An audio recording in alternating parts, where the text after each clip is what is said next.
देवांश ने उन लोगों को आगे आते देखा, फिर बोला, अभी teamwork, no competition. Ambika ने उसे देखा तो देवांश ने सिर हिला दिया। देवांश ने अपना हाथ आगे किया तो अंबिका ने उसका हाथ पकड़ा। फिर देवांश ने उसे अपनी ओर खींचा तो अंबिका ने जल्दी से दोनों हाथ उसके कंधे पर रख दिए और पूरा वेट उस पर डालकर जंप किया। अपनी दोनों लात हवा उठाकर पीछे आते दोनों बंदों के पेट पर मारा तो वो मुंह के बल गिर गए। देवांश ने अंबिका को जल्दी से अलग किया और पीछे आते दो आदमियों के मुंह पर मुक्का जड़ दिया। फिर एक की गर्दन पकड़कर अपना घुटना उसके पेट पर मार दिया। फिर एक आदमी उठा और अंबिका को पीछे से पकड़ लिया तो अंबिका ने सामने पड़ी कांच की बोतल उसके सर पर फोड़ दी। देवांश ने तब तक पांचवें आदमी का गला घुमाकर एक ही झटके में उसे खत्म कर दिया। जो आदमी पंडित बना था वो बाहर भागने लगा तो अंबिका ने पीछे से उसकी गर्दन पकड़ी और उसकी पकड़ इतनी थी कि उस आदमी को सांस भी आना बंद हो रही थी। तब तक देवांश ने आकर उसके सर पर गन मारी तो वो बेहोश हो गया। अंबिका देवांश को घूरकर जान से मारना था। देवांश ना में सर हिलाते हुए, ना, एरोगेंट करना है। अंबिका बीच में ही, फिर तो जिसने यहाँ इनकी दिल्ली तक आने में मदद की है वो इसी भी जल्द से छुड़वा लेगा। तुम डरते हो तो मैं एनकाउंटर अपने सर पर ले लूँगी। देवांश गुस्से से, जस्ट शट अप। पहले पूरी बात सुनो। हम किसी को नहीं बताएंगे कि यह हमारे पास है, इसे अलग से रखेंगे। Got that? अंबिका हैरानी से, तुम भी इल्लीगल काम करते हो? देवांश उस पंडित को उठाते हुए, हाँ, 3 साल तक सिस्टम में रहकर काम करना आ गया है और पता है कि यहाँ क्या होता है और किस तरह से क्या हैंडल करना है। अंबिका ने सर हिला दिया। दोनों ने पंडित को एक बोरी में डाला और देवांश ने उसे कंधे पर लाद लिया। दोनों छुपते छुपाते वहाँ से निकल गए। फिर देवांश ने उसे बोरी को लेकर एक ऑटो में लेकर बैठना सही समझा और अंबिका को एक पता बताकर चला गया। अंबिका ने कुछ सामान लिया, फिर उस ओर चल पड़ी। एक पुरानी सी इमारत के सामने उसने बाइक रोकी, फिर आसपास देखकर अंदर चली गई। मंदिरा ने पीछे देखा तो राजन था। राजन, चलिए अभी यहाँ से चलते हैं, निकलना जरूरी है। मंदिरा ने हाँ में सिर हिलाया और चल पड़ी। मंदिरा ने गाड़ी में देखा तो वो आदमी बेहोशी की हालत में पीछे पड़ा था। मंदिरा राजन से, मार वार तो नहीं डाला क्या? राजन गाड़ी में बैठते हुए, नहीं, बस बेहोशी है। मंदिरा भी साथ में बैठ गई और दोनों वहाँ से निकल गए। अंबिका ने राजन को पता भेज दिया था। कुछ ही देर में सब लोग एक पुराने फ्लैट में थे। दोनों आतंकवादियों को बांध दिया था। अंबिका उनके पास जाने लगी ही थी कि देवांश को उनके आगे खड़ा था। उसे देखकर जोर जोर से चिल्लाने लगा। अंबिका जल्दी से वहाँ गई तो देवांश ने उसके हाथ की सबसे छोटी उंगली का नाखून निकाल दिया था। फिर उसके पैर को अपने जूते से दबा रहा था। राजन हैरानी से, सर को देखकर लगता नहीं है कि वो ऐसे काम करते हैं। मंदिरा धीरे से, अभी तक तुमने उनकी 3rd डिग्री देखी कहाँ है? कहाँ आप जाओगे? अंबिका ने दूसरे को बालों से पकड़ा जो पहले ही डरा हुआ था। अंबिका उसे घूरते हुए, और कौन कौन है तुम लोगों के साथ? वो बस चिल्ला रहा था पर कुछ बोल नहीं रहा था। दूसरा बड़बड़ाया, ये दर्द कुछ भी नहीं। तुम्हारा हिंदुस्तान तबाह होगा, तबाह होगा, नहीं बचेगा, नहीं बचेगा। देवांश ने उसके मुंह पर एक जोरदार पंच मारा और उसके करीब चेहरे कर डाला। हमारे देश का तुम जैसे लोग कुछ भी नहीं कर सकते, क्योंकि हमारे देश पर कुर्बान होने के लिए हम जैसे लाखों खड़े हैं, पर तुम लोग बस पीठ पीछे ही वार करते हो। देवांश ने उसके मुंह पर फिर ये जोरदार चांटा मारा। उसके मुंह से खून निकलने लगा। अंबिका ने दूसरे का एक हाथ जोर से पकड़ा। वो चिल्लाने लगा पर किसी को कोई फर्क नहीं पड़ा। अंबिका ने उसका हाथ तोड़ दिया था।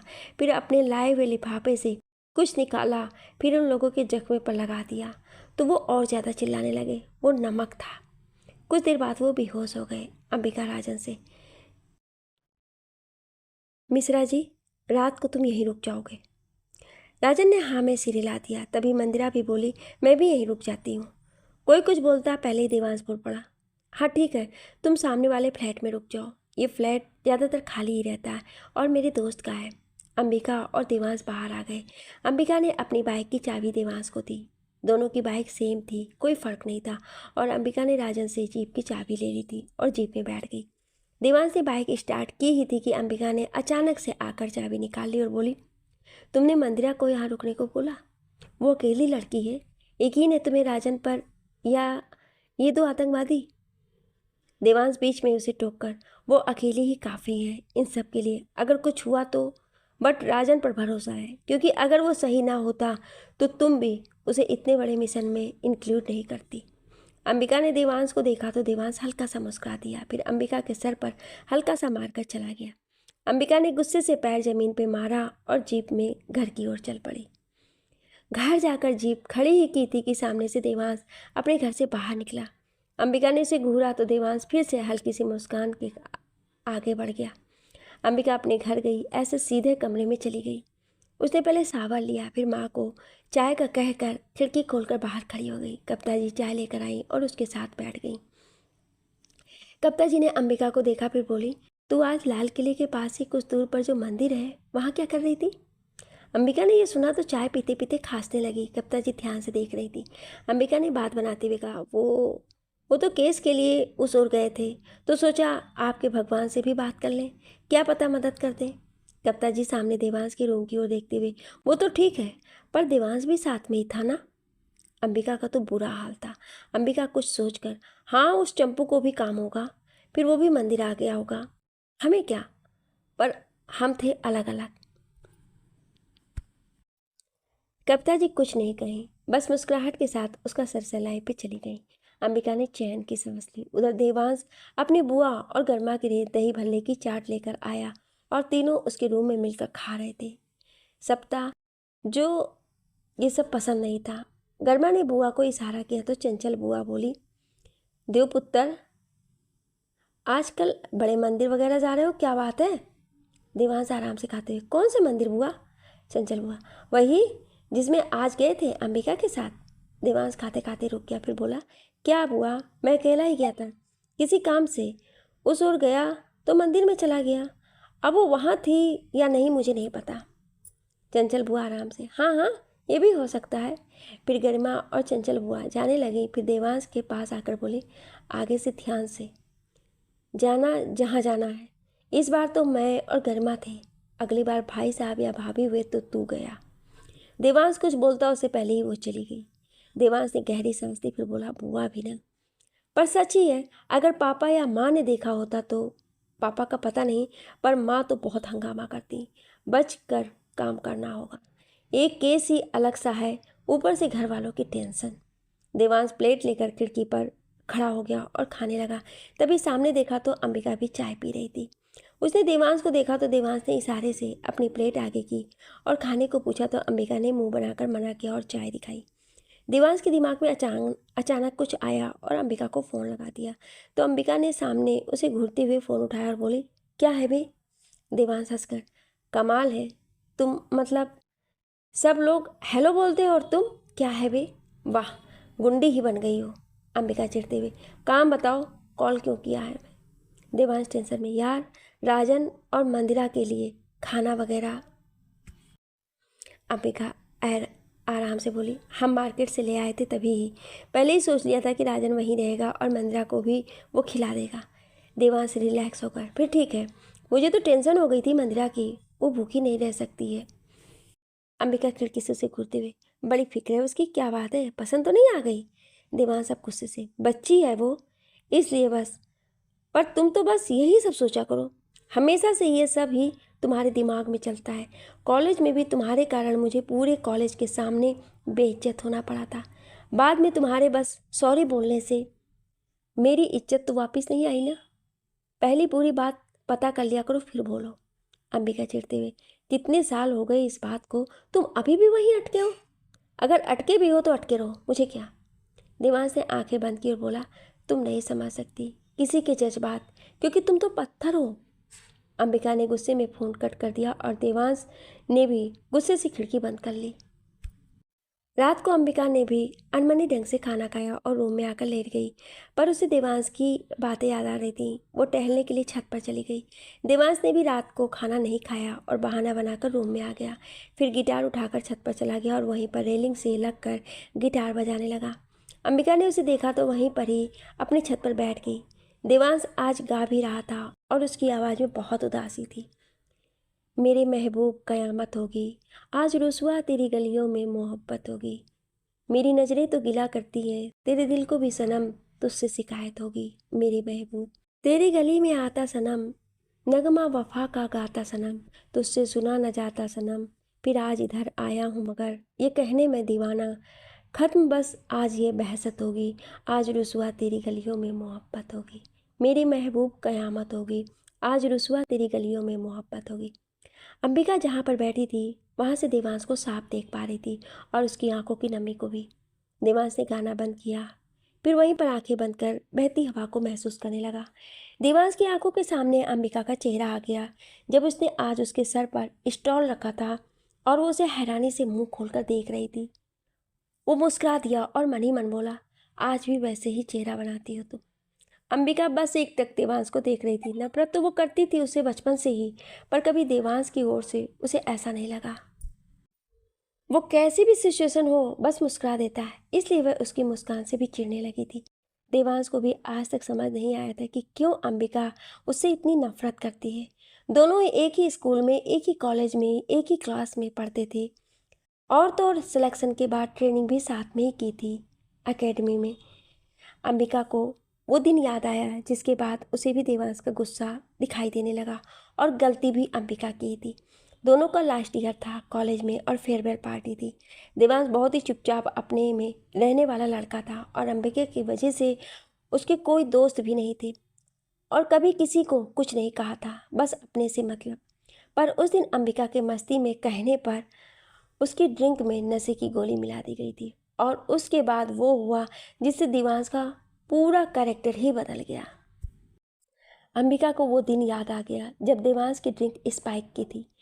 देवांश ने वो ड्रिंक पी ली पर फिर भी वो शांत था, बस मुस्कुरा रहा था। अंबिका अपनी मस्ती में थी जब उसे उसके दोस्त ने बताया कि देवांश अपने होश में नहीं है। आज तक देवांश किसी भी लड़की के करीब रह गया था तो अंबिका ने अपनी एक दोस्त को बोलकर उसके और देवांश के बहुत ही क्लोज कर फोटो लिए।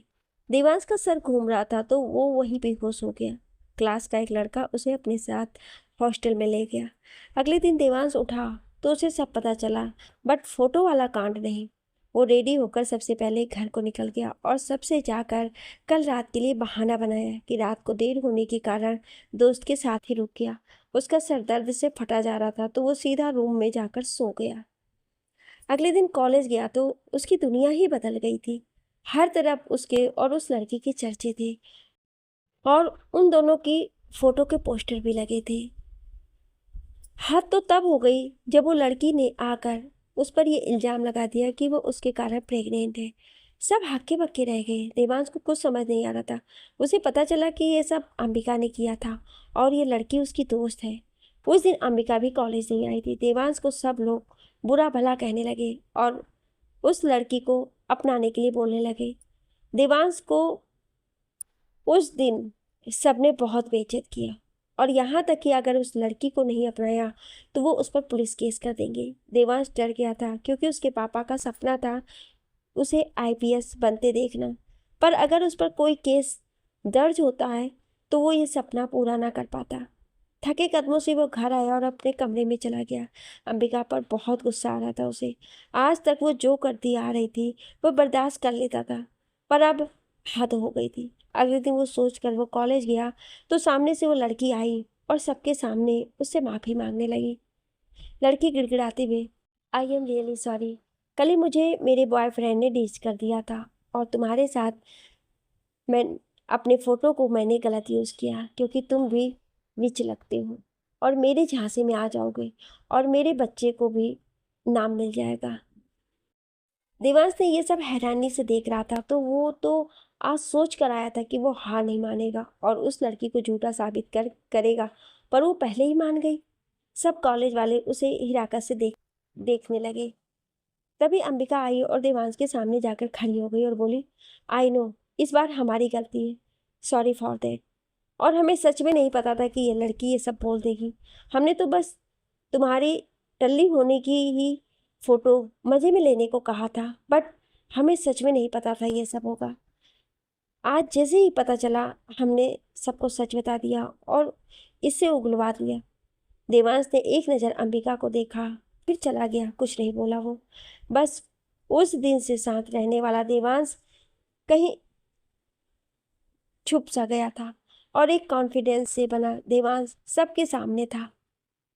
चेहरे से ही अलग सा रुआब झलकता था और किसी की हिम्मत नहीं होती कि कोई उसका मजाक भी बनाए। अंबिका से उसने एक शब्द तक नहीं कहा, ना ही उससे कोई बात करी।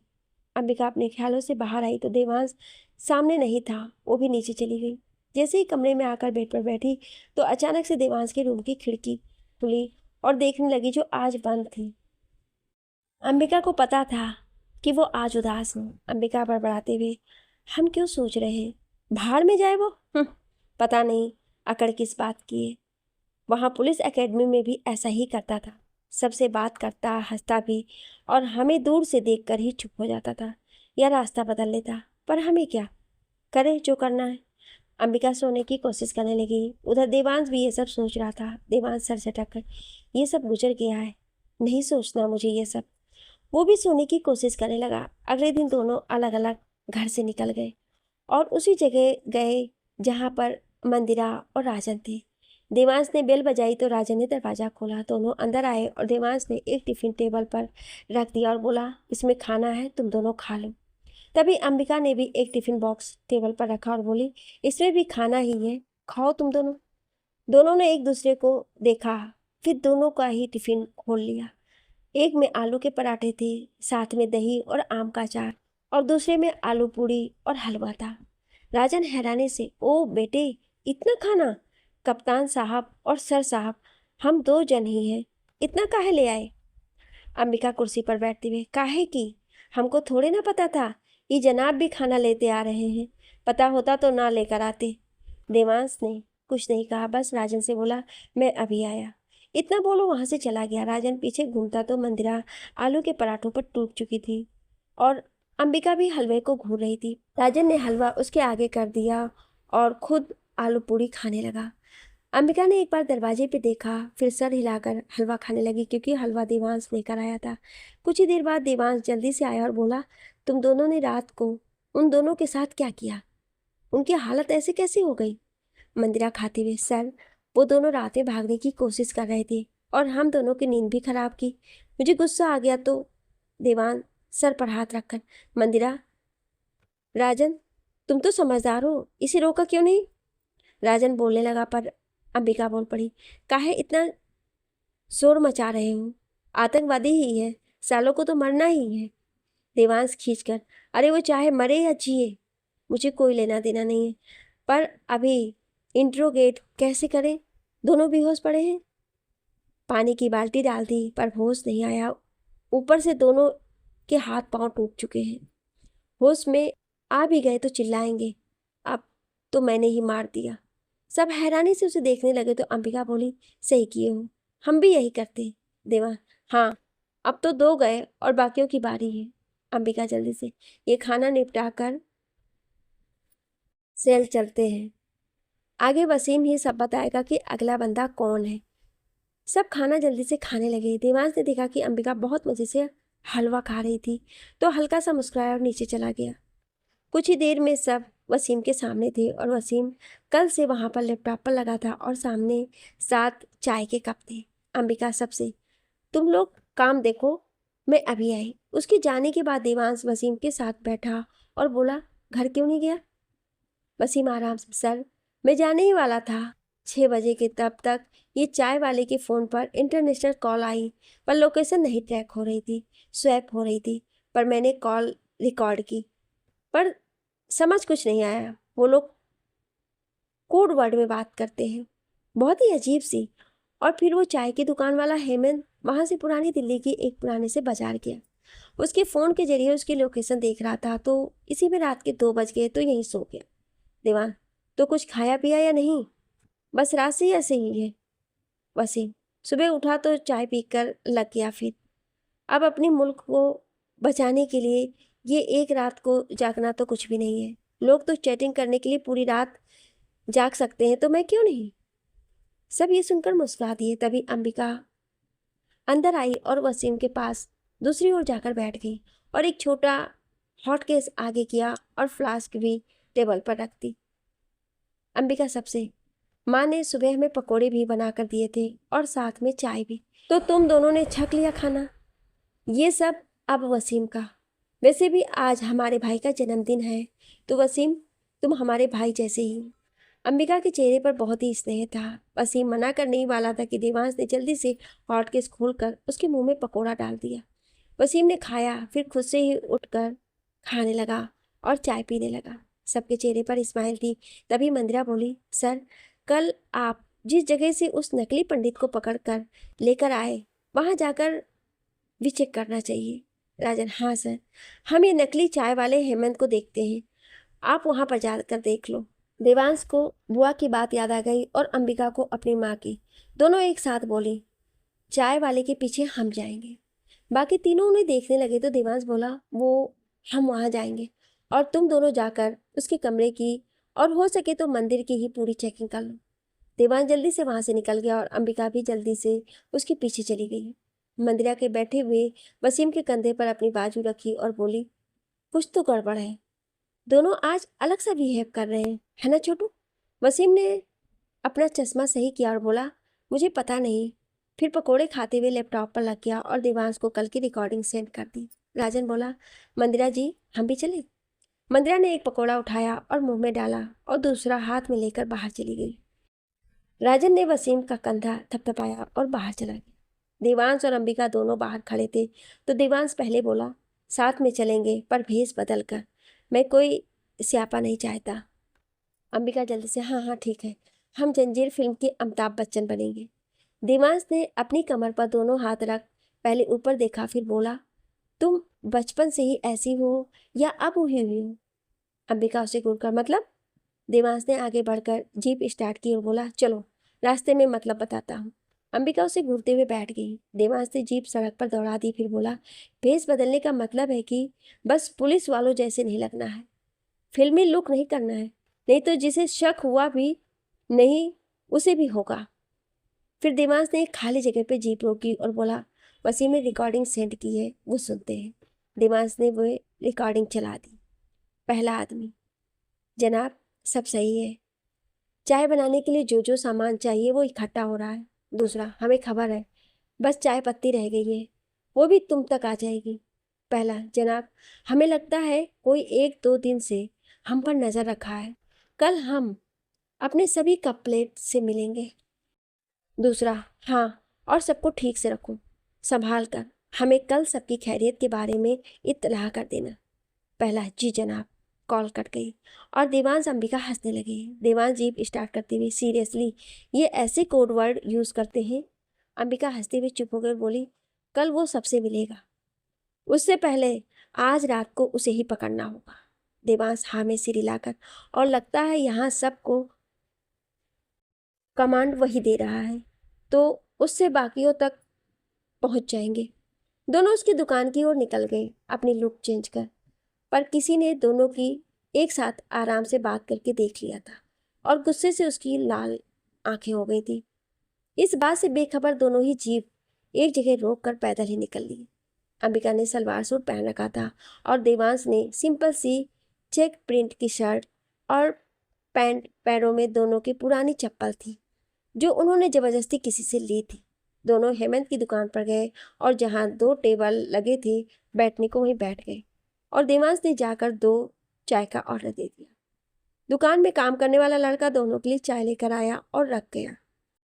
दोपहर का समय था और कोरोना के कारण दुकान में ज़्यादा भीड़ भी नहीं थी। दोनों की नज़र सब कुछ नोट कर रही थी। तभी हेमंत दिखाई दिया जो किसी से बाहर खड़ा होकर बात कर रहा था। दिखने से कोई बोल नहीं सकता था कि वो आतंकवादी है।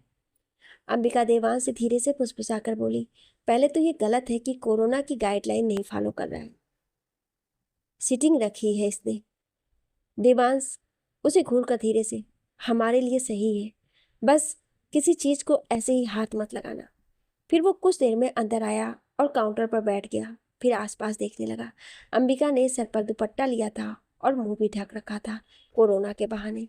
देवांश ने भी मास्क पहना था, पर दोनों की चाय ऐसी ही पड़ी थी। हेमंत की नज़र दोनों पर पड़ी, फिर कुछ देर के लिए वो देखता रहा, फिर काम करने वाले से कुछ पूछा। वो अपनी जगह से उठकर दोनों के पास आ रहा था। दोनों हेमंत को पास आता महसूस कर रहे थे पर मज़े से बैठे थे। वो दोनों के पास आया और उनको देखा, फिर चेहरे पर नकली चापलूसी भरी मुस्कान के साथ बोला, माफ़ कीजिए भाई साहब, बहन जी, यहाँ पर बैठना अलाउड नहीं है। मेरे लड़के लोगों को पता नहीं था तो आपको बैठा दिया। देवांश उसे देखकर बोला, तो दुकान ही क्यों खोली है? चाय की दुकान है तो क्या चाय की होम डिलीवरी करते हो? हेमंत, जी। अब आप यहाँ से चलें। देवांश उठा और बोला, मैंने 2 कप चाय और मठरी का ऑर्डर दिया है, उसका क्या? हेमंत चिढ़ गया था पर फिर बोला, आपको मिल जाएगा। अंबिका जो कब से उसे देख रही थी वो बोली, यहाँ अब चाय भी लिफाफे में मिलती है का? कबो ऐसन कछु देखा सुना नहीं है। हेमंत, देखिए, जाइए आप यहाँ से, पैसे भी हमने अभी तक नहीं लिए तो जाइए। अंबिका भी खड़ी हो गई और बोली, तो दुकान काहे खोली बे? देवांश अंबिका का हाथ पर दबाता है और फिर बोलता है, बस चलते हैं, भाड़ में जाए इसकी दुकान। देवांश वहां से अंबिका को ले गया। कुछ ही दूर पर दोनों ही गायब हो गए। हेमंत ने दुकान जल्दी से बंद की और अपने किराए के घर पर चला गया। फिर उसके पीछे से निकल गया और चलकर कहीं जाने लगा। कुछ ही देर में एक सुनसान इलाके में था और एक पुराने से बने घर के अंदर चला गया और वहां जाकर सबसे पहले सब खिड़की दरवाजे बंद किए और फिर अपने कपड़े बदल के मुंह छुपाकर कमरे से बाहर जैसे ही आया, सामने देवांश और अंबिका खड़े थे। उसने जल्दी से अपनी गन निकाली और दोनों पर गोली चलाने लगा और जल्दी से उसके 2 आदमी भी आ गए जो दुकान पर काम करते थे। सब लोग उन लोगों पर फायर कर रहे थे। देवांश ने अंबिका को कवर किया और उसे गोली नहीं लगने दी। दोनों ही जल्दी से दीवार की ओट में छुप गए। अंबिका देवांश ने भी अपनी गन निकाल ली और दोनों को फायर करने लगे। वो भागने लगा तो देवांश चिल्लाया जोर से, अंबिका जस्ट कवर मी। इतना बोलकर वो उसका जवाब सुने बिना ही दीवार से बाहर निकलकर उसके पीछे दौड़ने लगा। 2 आदमी उस पर गोली चला रहे थे पर अंबिका ने पीछे से उसे कवर किया था और उन 2 आदमियों पर फायर कर रही थी और उन्हें मौका ही नहीं दे रही थी देवांश पर निशाना लगाने का। वो ऊपर छत पर चढ़ गया तो देवांश भी उसके पीछे चढ़ गया। देवांश ने उसके पैर पर गोली चला दी, फिर कंधे पर भी, तो उनकी जल्दी से अपने गले से जहर वाला कैप्सूल खाने लगा तो देवांश ने जल्दी से आकर उससे वो छीन ली। अंबिका ने उन 2 लोगों को भी शूट कर दिया। मंदिरा और राजन सब जगह मंदिर में देख रहे थे। कमरे में कुछ नहीं मिला था। दोनों देखते देखते पीछे की ओर गए तो बस एक नीम का पेड़ था। दोनों आसपास देखने लगे। फिर राजन रुक गया एक जगह और बोला, यहाँ पर मिट्टी ऐसी लग रही जैसे इसे खोदा गया हो। दोनों मिलकर उसे खोदना शुरू करते हैं तो एक लिफाफा निकलता है, उसमें कुछ था। राजन ने खोला तो एक फोन था और छोटा सा बारूद था। राजन ने जल्दी से आसपास देखा और मंदिरा ये सब कलेक्ट करने लगी।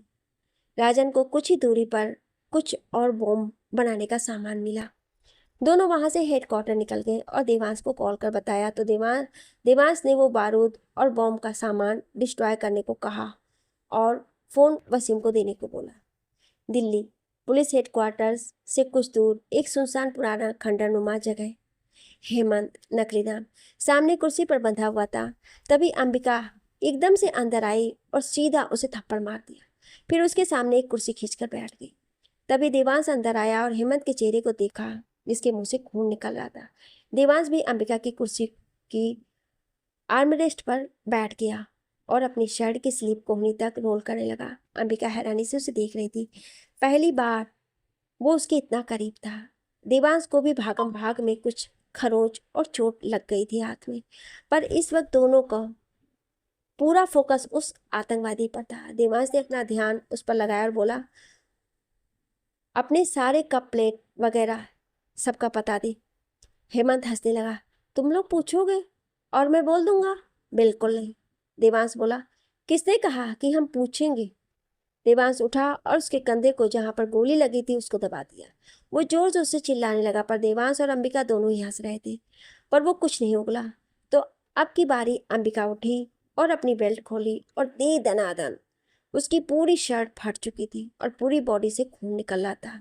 वो जोर जोर से चिल्ला रहा था। तभी मंदिरा और राजन अंदर आए और देवांश को कुछ कहा।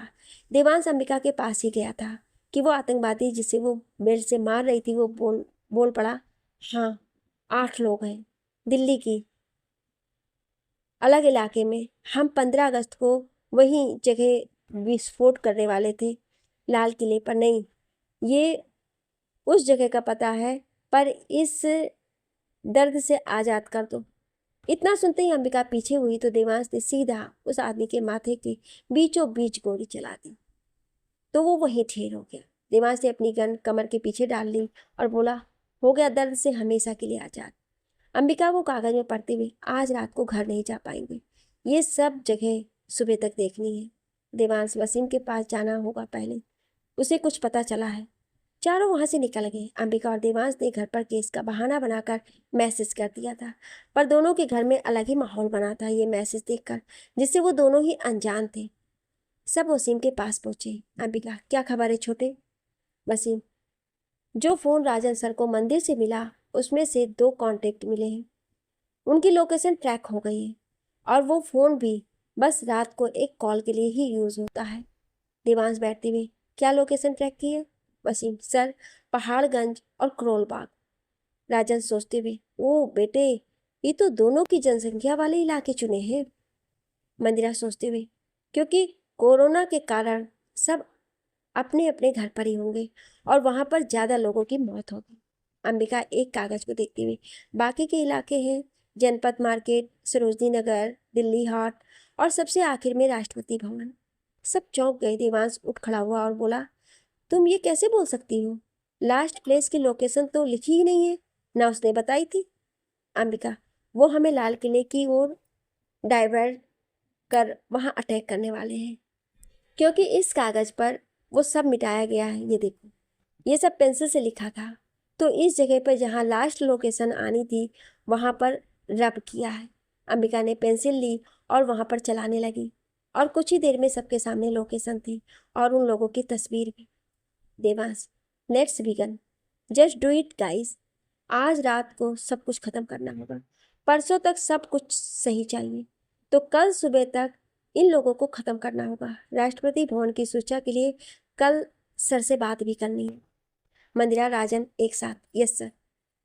चारों ने अपनी अपनी गन ली और वसीम से ब्लूटूथ के जरिए सब कनेक्ट थे। चारों ही 2-2 टीम में थे। मंदिरा ने पहले ही बोल दिया था कि वो राजन के साथ जाएगी, तो अंबिका ने देवांश को देखा तो पहले ही बोल पड़ा, हाँ ठीक है चलो। सब बाहर आ गए और निकल गए। वसीम सबको एग्जैक्ट लोकेशन बता रहा था। देवांश और अंबिका पहले पहाड़गंज गए और उस जगह गए जहाँ पर वो आदमी रुका था। दोनों ही पाइप पर चढ़कर छत पर गए और वहां से देवांश उस आदमी को लेकर छत पर आया। उसके मुंह पर कपड़ा बंधा था। अंबिका ने उसके घर की तलाशी ली और जो जो भी सामान मिला वो एक जगह रख रही थी। देवांश ने उससे उसका फ़ोन लिया, फिर उसी जगह लेकर आया जहाँ पर अंबिका ने सब सामान रखा था। उसे उसी जगह पर खड़ा कर दिया।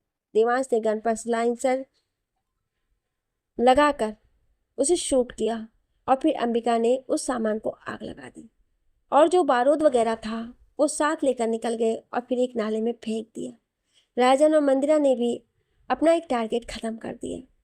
अंबिका और देवांश अब दिल्ली हाट के लिए निकले और मंदिरा राजन के साथ करोल बाग निकल गई। इस बार अंबिका ने उस आदमी को सोते हुए सिलेंसर गन पर लगाकर मार दिया।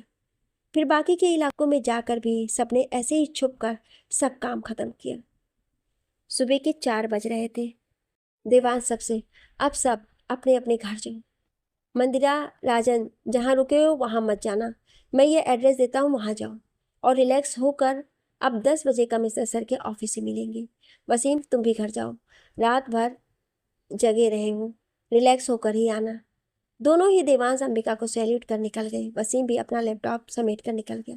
देवांश अंबिका अपने घर जाने को निकले तो देवांश ने आगे जाती अंबिका को आवाज़ लगाई, बोला, मुझे भी जीप में लिफ्ट दे दो, बाइक नहीं चलेगी, पैर में चोट लगी है।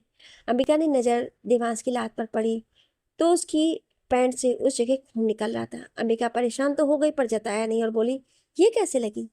देवांश जाकर जीप में बैठ गया और बोला, रास्ते में बताता हूँ, चलो।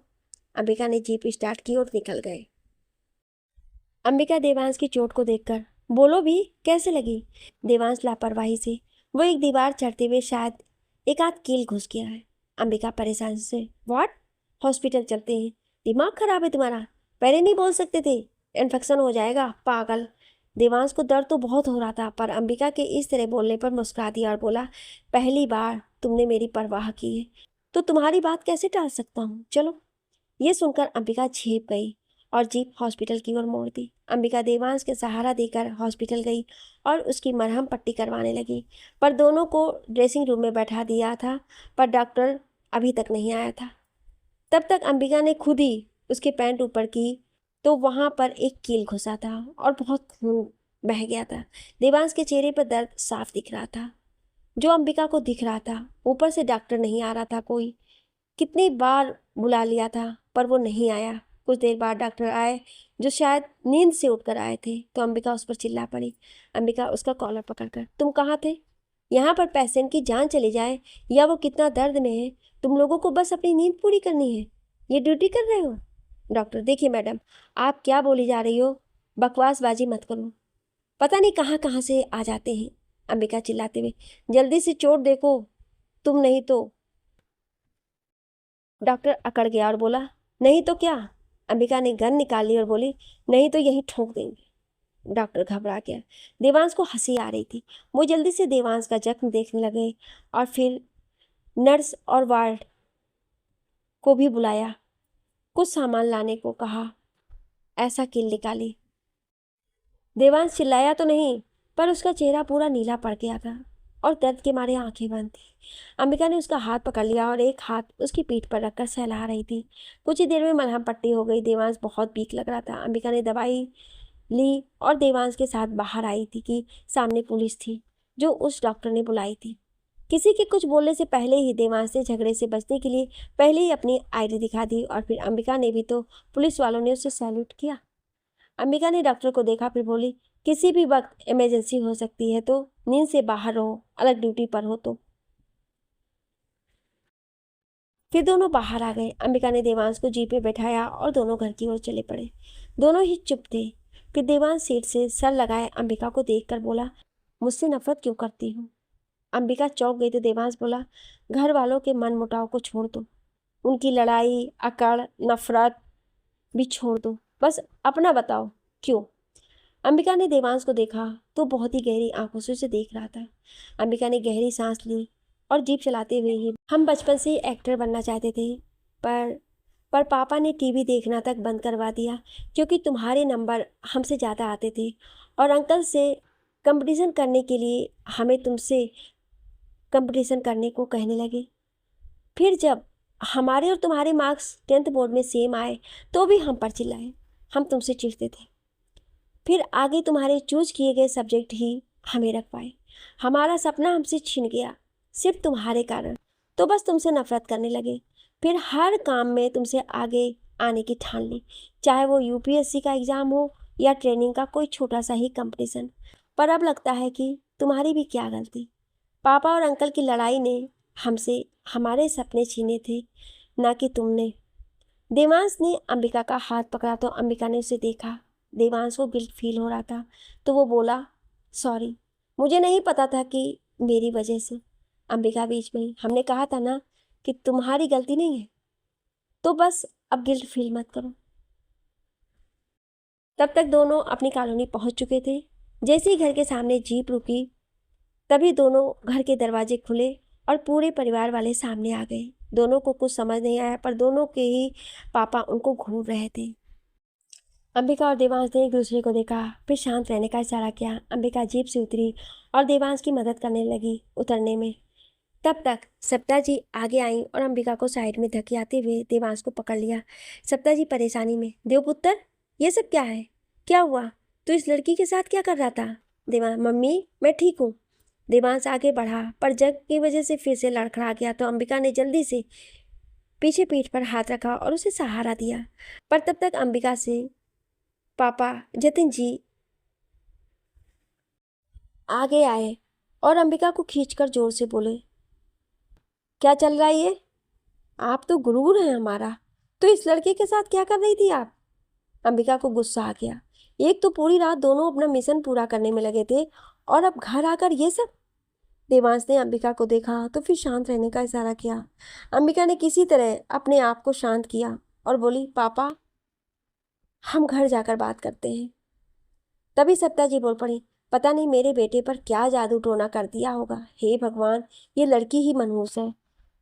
कप्ता जी के भी गुस्सा आ गया।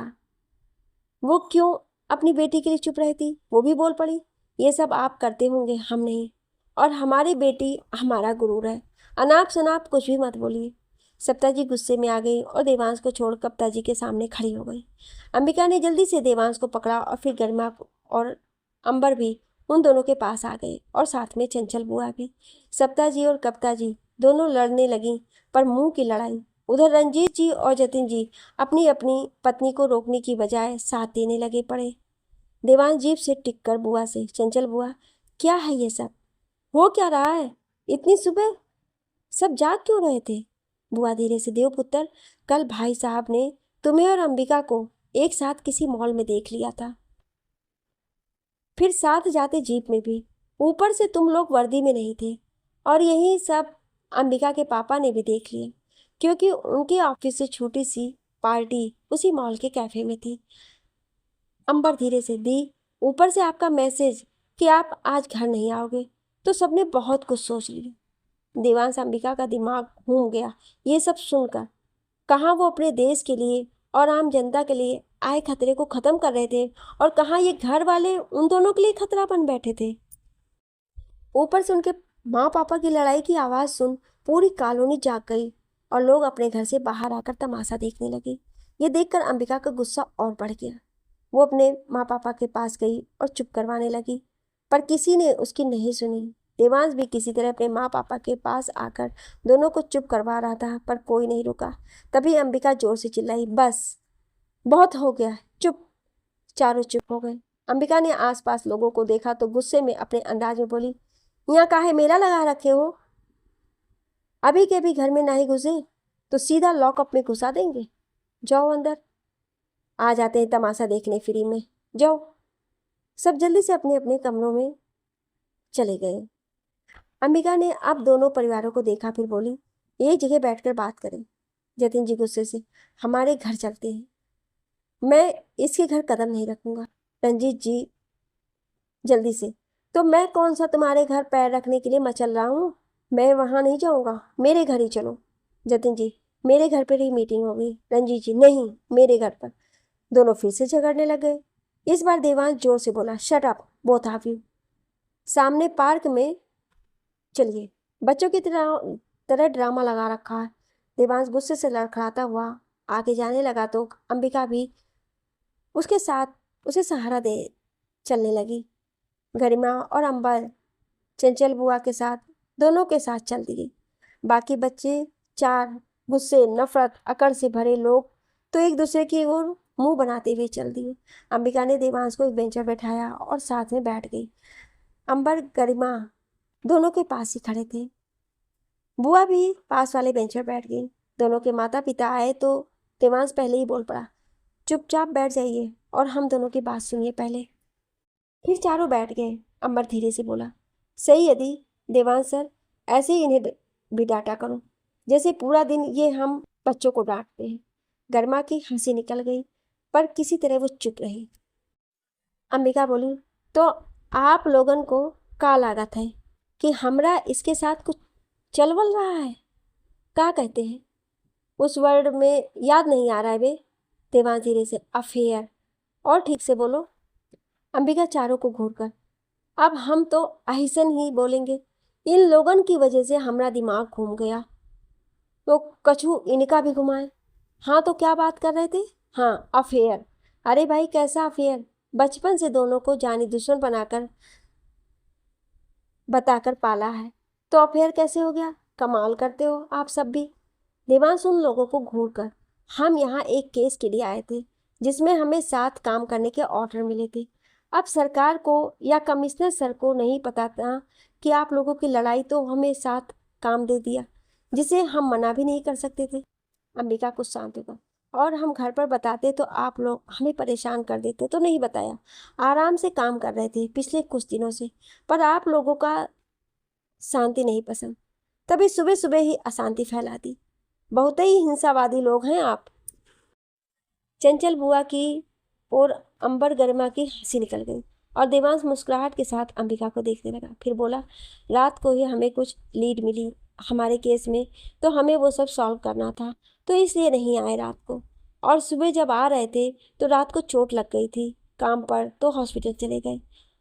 अंबिका सबको घूर कर बोली, और जब सही सलामत घर पर आए कि चैन की नींद लेंगे, फिर सुबह 10 बजे फिर से रिपोर्ट करना था, पर आप लोगों ने हमें और ज़्यादा स्ट्रेस दे दिया, दिमाग के सारे पुर्जे हिला डाले। देवांश भी थोड़ा खींच कर, यार आप लोगों को अपने बच्चों पर यकीन नहीं है, और चलो मान लो, हाँ दोस्ती हो गई मेरी अंबिका से, तो क्या परेशानी है? हम दोनों को आगे भी कई जगह साथ में काम करना पड़ेगा, तो आप लोगों की ये जिद झगड़े के कारण हम दोनों को परेशानी होगी। आज से आप सबके सामने मैं अंबिका से दोस्ती करता हूँ, वो मेरी दोस्त है, हम साथ काम कर रहे हैं और साथ में ही आएंगे जाएंगे। अंबिका ने मुस्कुराहट के साथ देवांश को देखा, जो बहुत ही एग्रेसिव होकर बोल रहा था। फिर अंबिका ने भी देवांश की हाँ में हाँ मिलाई और बोली, हाँ आपसे किसी को भी अगर कोई सवाल करना हो तो पहले वो हम दोनों को अपनी ये दुश्मनी, ये झगड़े की वजह बताएगा, जिससे आप सब टालते रहते हैं। देवांश ने भी सर हिलाकर बोला, सही बात है, पहला तो वजह बताइए इस नफरत की, इस जिद की। जब से होश संभाला यही सब देख रहे हैं। दोनों के माँ बाप चुपचाप दोनों को देख कर ही घर की ओर चल पड़े। कुछ देर बाद गरिमा और अंबर ने देवांश को सहारा देकर उठाया और घर की ओर चल पड़े। अंबिका भी चंचल बुआ के साथ चल रही थी। बुआ ने घर के सामने जाकर प्यार से उसके चेहरे पर हाथ फेरा और बोली, मुझे पता था कि तू और देव ये सब खत्म कर देंगे, और शुरुआत आज कर दी है तुम दोनों ने। बड़ी सोनी है तू। मैं बता तो नहीं सकती कि क्या बात थी, क्योंकि वादा किया है भाई साहब से, पर तुम लोग पता कर ही लेना। अंबिका मुस्कुरा दी। देवांश ने अंबर को अंदर आने को कहा तो अंबर ने मना कर दिया। अंबर, टेक केयर सर, चलता हूँ। देवांश मुस्कुराकर, तुम भी मुझे भाई ही कहो अंबर। अंबर हंसकर, ओके भाई, बाय बाय। गरिमा ने भी पहली बार अंबर की ओर देखकर मुस्कुराया और बाय बोली। देवांश किसी तरह अपने रूम में आया और बेड पर लेटते ही नींद के आगोश में चला गया। अंबिका का भी यही हाल था। दोनों करीब 9 बजे उठे अलार्म की आवाज़ से और रेडी होकर नीचे आए तो सभी हॉल में थे। देवांश ने किसी से भी बात नहीं की और गरिमा को नाश्ता देने को कहा, फिर चुपचाप नाश्ता करने लगा। अंबिका भी चुपचाप नाश्ता कर रही थी, पर किसी ने कोई बात नहीं कही। अंबिका ने नाश्ता करके सबके सामने देवांश को कॉल किया और बोली, देवांश तुम मेरे साथ जीप में ही जाओगे, चोट अभी गहरी है। देवांश भी बोला, हाँ अंबिका तुम जीप स्टार्ट करो, मैं आ गया। दोनों के घर वाले सुन रहे थे, पर किसी ने कुछ नहीं कहा। देवांश बाहर निकला तो अंबिका जीप लेकर खड़ी थी। दोनों वहां से सीधा कमिश्नर के पास गए और सब कुछ बता दिया। देवांश, सर राष्ट्रपति भवन की सिक्योरिटी एक बार चेक कर लीजिए। और कमिश्नर बीच में ही, रॉ को इन्फो मिल चुकी है और उन्होंने उस आदमी को भी पकड़ लिया है जो मिला था उन आतंकवादियों से। अब कोई खतरा नहीं है, पर फिर भी 15 अगस्त तक तुम लोग अपनी टीम के साथ चौकन्ने रहना। दोनों एक साथ, जी सर। दोनों बाहर आए, फिर राजन को कॉल कर मंदिरा वसीम को लेकर एक रेस्टोरेंट आने को कहा और सबने मिलकर पार्टी की। अंबिका ने वसीम से फिर पूछा कि पहले दिन उसने उसे गुस्से से क्यों देखा था, तो वो बोला, आपकी बाइक ने रास्ते में आते हुए जल्दी में मेरे ऊपर बारिश का पानी जो सड़क पर था वो गिरा दिया, तो मैं फिर घर गया था चेंज कर, इसलिए लेट हो गया था। मैंने आपका चेहरा देख लिया था। सब ये सुनकर हंसने लगे। फिर 15 अगस्त तक सब जगह वो नजर रखे हुए थे, पर 15 अगस्त तक का समारोह शांति से हो गया था। सबको एक हफ्ते की छुट्टी मिली थी। 3 दिन बीत गए थे, पर अंबिका के पापा ने उससे बात नहीं की थी। कविता जी तो अंबिका के साथ बात कर रही थी, पर बता नहीं रही थी कि झगड़े की कोई वजह नहीं बता रही थी। गरिमा अब अंबर को देखकर मुंह नहीं बनाती थी, पर दोनों ज़्यादा बात भी नहीं करते थे। देवांश के घर उससे दोनों माँ पापा बात ही नहीं कर रहे थे, पर बुआ और गरिमा उसके साथ थे। देवांश ने भी ज़्यादा बात करने की कोशिश नहीं की, पर वो बहुत दुखी था कि बच्चों से ज़्यादा उनके माँ बाप की अकड़ ज़्यादा जरूरी थी। एक हफ्ते बाद दोनों फिर से कमिश्नर के सामने थी। कमिश्नर, आज से तुम दोनों एक ही टीम में काम करोगे as a special crime unit cell में, और अब से दिल्ली में ही रहोगे, और तुम दोनों के टीम मेट्स भी। तुम्हारी टीम को या तो मैं ऑर्डर दे सकता हूँ या फिर सीएम। तो रेडी हो तुम दोनों? दोनों एक साथ, जी सर।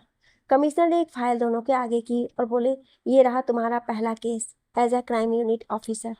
देवांश ने फाइल ली और दोनों कमिश्नर को सैल्यूट कर बाहर चले गए। बाहर आकर देवांश ने फाइल खोली तो दोनों देखकर चौंक गए।